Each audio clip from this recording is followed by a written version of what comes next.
I thank and congratulate the conveners and the organizers of this event, and I say this roundtable both timely and apt. We live in a patriarchal society where women continue to be at the receiving of negative, acting cultural norms and traditions.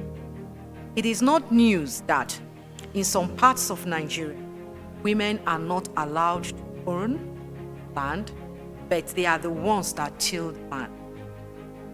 In some communities, women cannot inherit property from their parents or husbands.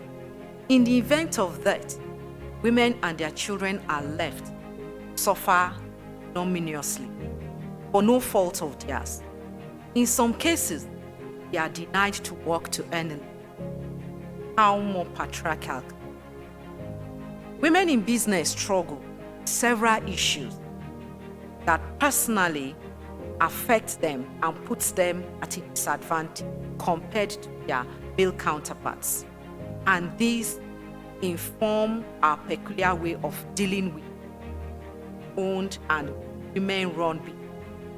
Some of the challenges that women that own businesses or women entrepreneurs experience include limited access to finance compared to their male counterparts, particularly in the limited access that women have to financial and market, social and cultural barriers, gender inequality in employment, hiring and exposure to opportunities limiting their experience and reference. Gender inequality in employment, hiring and exposure to opportunities also plays a major part in limiting women's experience and reference when it comes to the aspect of procurement and in for tender. Underrepresentation in politics and decision-making positions impacts limited or lack of policy that support women's opportunity and concerns in business, and last but not the violence and sexual harassment. According to the World Economic Forum report of 2020, it will take 134 years to reach full gender parity. This is about 5 generations, counting from where we are currently. This is the global average. And knowing the developmental challenges that currently face Africa, it is left for everyone here to imagine how long that will take for the continent to achieve parity.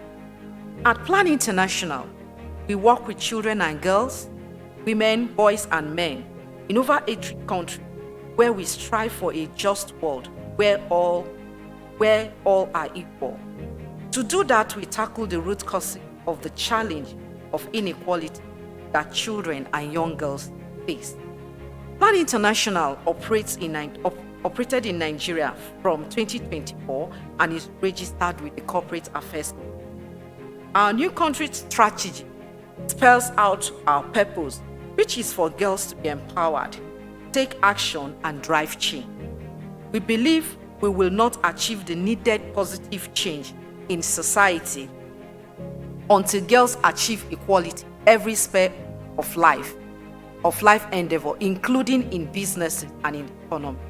To this end, we aim to support 20 million girls in Nigeria to learn, decide, and thrive in a space of 5 years from 2024 to 2028.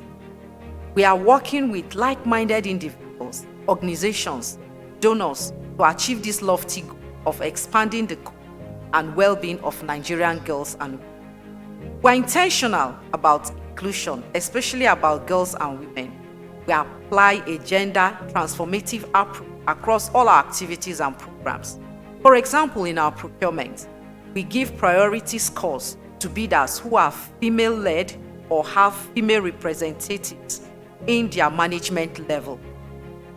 A company that is led by a female or has a female in management position comes with some bonus scores. 4 other criteria are considered without disregard to capacity and ability. This might be viewed as biased, but we think it's one of the ways to give women their agency. It is also in line with our feminist leadership principle and an attempt to empower women. Generally, we apply what we call the gender marker in all our program activities. The cross-cutting marker helps us to monitor all our activities to ensure that gender mainstreaming is achieved. This cannot happen in a vacuum or wishful thinking. A senior manager who is a female, as part of her job role, the responsibility of monitoring compliance to its self-imposed policy, what we do, and our way of working. This attempt will certainly not solve the challenge, but we believe in our own little way to model a society where women are not discriminated against based on their sex. As the INGO and private sector have a role to play in modeling the inclusion of women in procurement, the government remains the number one duty bearer. It's a responsibility to lead by example and enforce compliance. Permit me to say that we are not apologetic about this because nowhere in history is success known to have been achieved in a fight against inequality without intentionally creating space for the marginalized. This is why we try to model what we do in our workplace. If we all go back to our various spaces and homes and apply the feminist principle with an open mind, a lot would have been achieved collectively. Finally, let us all be reminded that women's rights are human. As I reiterate our commitment to the advancement of the rights of young women and girls in Nigeria, I also wish all fruitful deliberation. Thank you.